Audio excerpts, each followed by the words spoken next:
My mental health diagnosis is bipolar disorder and anxiety. Before we get started, I want to point out that I never had a name tag, so I didn't lose it. I just want to go on record as saying that. I don't know any Lady Gaga songs. I've never seen the Teapot before. It's very scary. I sort of can relate to what Bethany said about being born perfect. I have an illness and a disability that is unseen. I mean, when I walk down the street, nobody looks at me and says, oh, he has mental illness, or he needs extra help, or he's had some problems, or he's been hospitalized, or he has any struggles whatsoever. I just am a guy walking down the street. So it's sort of an invisible disability. But even as such, it's very difficult, and you need assistance living your day-to-day life, whether it be through medication, whether it be through accommodations at work. You have to work what is perceived as harder than the average person to achieve the same amount of things. All through school, I had no diagnosis. Nobody really had an understanding of mental health issues, of mental illness, or things like that. So even though I was struggling, my parents sort of tried to ground it out of me. I had a lot of punishments to relieve medical conditions. Naturally, it didn't work. It just made my life more difficult. And it made me feel that I was the problem. There was something wrong with me. And if I could just figure out how to fix it, I would go on and be fine.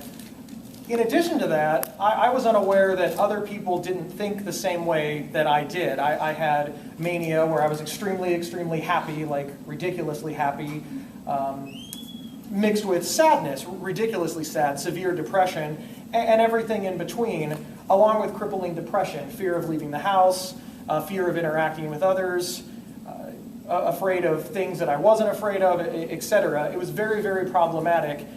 And I just assumed that this was the human condition, that this is how other people felt. They were just better at managing it than I was. The key word in that sentence, they were better than I was. And if I could just get my stuff together, I too would be fine. I use the analogy a lot that this is a lot like having a broken leg and lying on the ground and just willing yourself to get up. It doesn't work. It's a medical condition that needs medical intervention. The older I got, the worse it got. The more problems that I had, the more issues that I had. Finally, when I was about 24 years old, I was working. I had a good job. I worked in information technology. I was a computer network support technician for a Fortune 10 company here in town that's headquartered here. I made plenty of money. From the outside looking in, everything would have been fine, further exacerbating the point that this was my fault. I'm the problem. I need to fix it. It's not a medical condition. It's not an issue. At that point, I gave up. I began formulating a suicide plan. I'd had enough. There wasn't anything that I could do about it, and since it wasn't a medical condition, there was nobody to ask for help, so there was no other choice. I felt that I was making, while it was a disordered choice, the appropriate one. Luckily, somebody figured this out, and they said, this is abnormal. We need to take you to a hospital because you're sick. I said, well, I don't need to go to a hospital because I'm not sick. There's nothing wrong with me. I'm in peak physical condition. This person said, well, that's not true. You need to go to the emergency room and seek medical attention.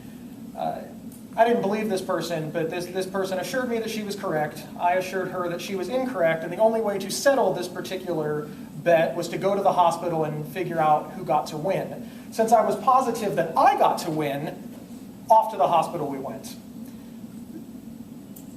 It was amazing to me how seriously they took this. It was a medical condition. There was a diagnosis. I was immediately hospitalized. I was put into the hospital. They did all kinds of tests. There was medication. There was therapies. There were doctors. There was an entire wing of the hospital dedicated to this particular issue. Mental illness as an issue, not necessarily my particular diagnosis, but mental health issues as it were.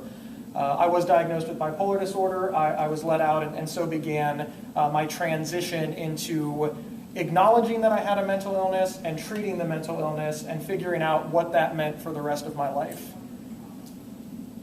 I was off work for a long time while this was happening, and when I got back to work, I was feeling a lot better. I was feeling a lot more hopeful. The medications had started kicking in. The therapies were working. I had sort of a treatment plan, and when I walked in, somebody said, "Hey, you've been sick. Where have you been?" And I looked them in the eyes and said, well, I was in a mental hospital, I had been committed, I was diagnosed with bipolar disorder, because that was the truth.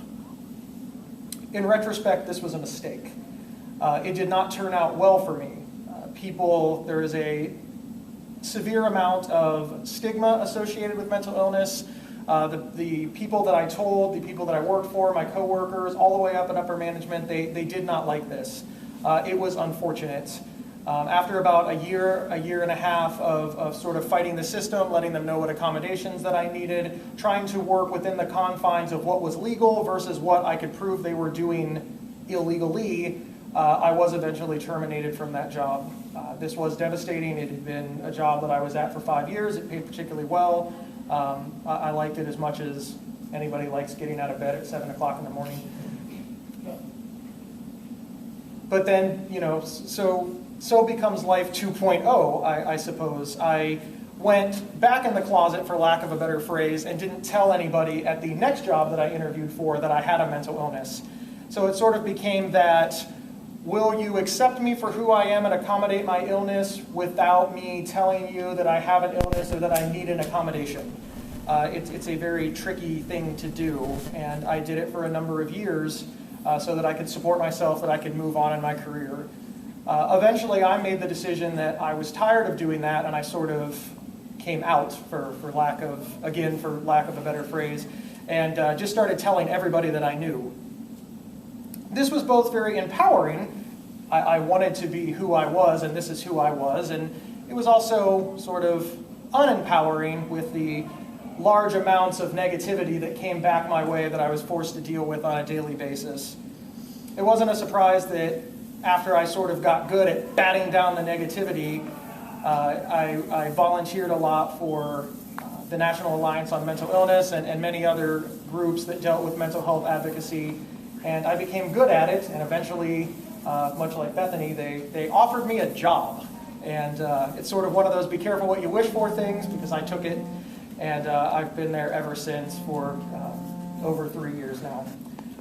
I'm very happy to be a mental health advocate. I'm very happy to be a fundraiser. I'm very happy to do this kind of thing because I feel that with my particular condition, there's just not a lot of talk about it. I think that a lot of people suffer from mental health issues. A lot of people understand mental health issues, but silence equals ununderstanding. I think there's a lot of people that do understand it, but they keep quiet for any number of reasons, whether they don't want to face the negativity, whether they just don't have time to deal with it, or whether they don't want to deal with it, all of which are valid reasons. So I try to encourage dialogue of mental health issues so that there can become more understanding. I use a lot of analogies in this. You know, in 1950s, we called cancer the big C. Now there's ribbons. They've made a lot of progress. Because there's a lot of progress, there's a lot more treatment opportunities. Because there's a lot more treatment opportunities, a lot more lives are saved. And that is really the crux of being a mental health advocate. I try to encourage dialogue to save lives. And that's me.